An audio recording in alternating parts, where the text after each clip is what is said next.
There was this rumour that was going around that MCLM will only contest in seats that PKR is holding. Is that true? I don't know where this rumor has started from.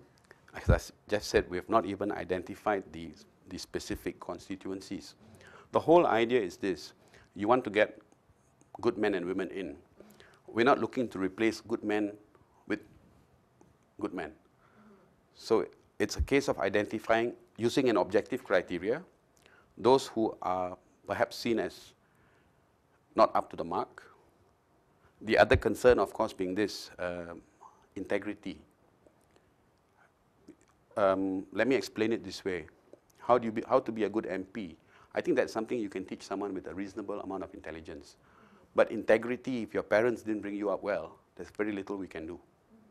The objective of the screening exercise is to perhaps weed out those who might, if they got into parliament, prove to be the very ones who facilitate bringing down the new government. So, I mean, in the screening process, we are looking to identify perhaps those who perhaps have got a penchant for gambling, have got heavy financial exposure to, say, the financial institutions.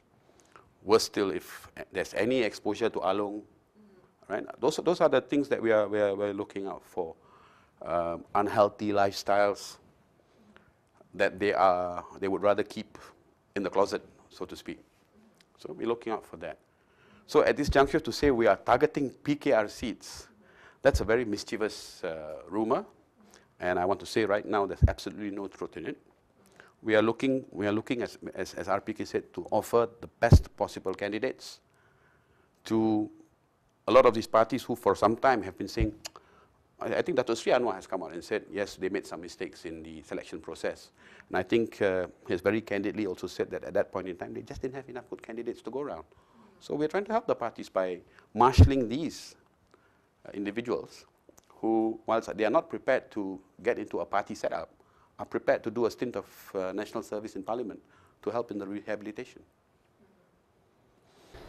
There are also criticisms that the MCLM leaders, I mean, I was looking at the organizational chart just now, and I mean, a lot of the names I didn't really recognize.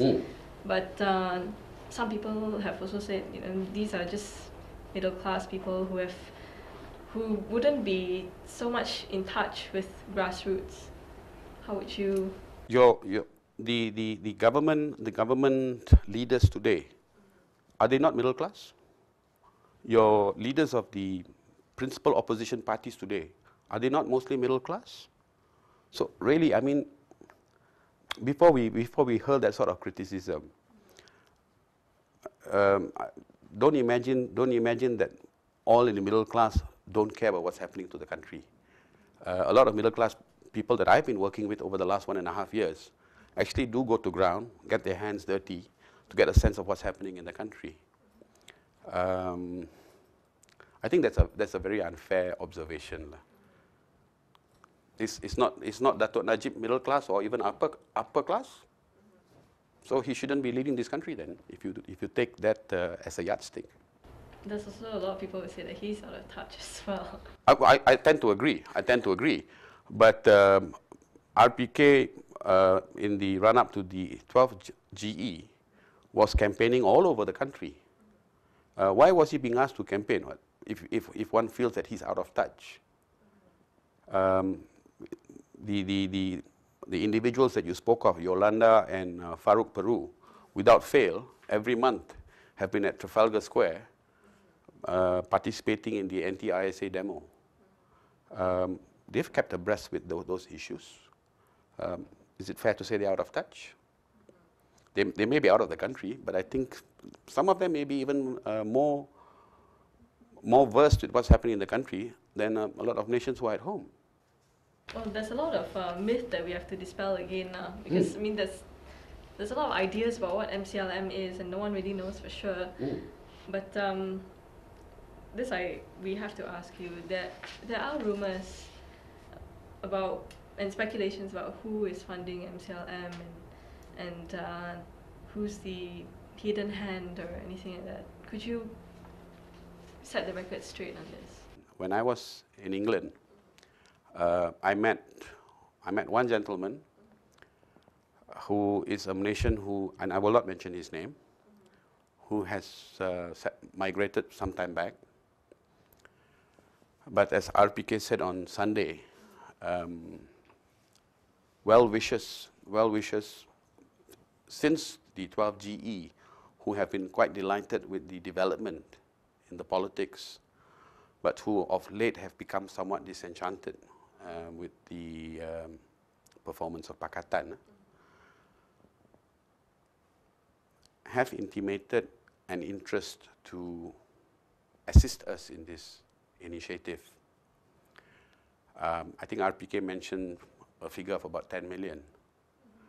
If you are funding 30 candidates at the general election for parliamentary seats, the law allows a maximum of 200,000. So simple mathematics, that's 6 million. But an entire campaign starting from now, the figure that RPK has mentioned is about 10 million.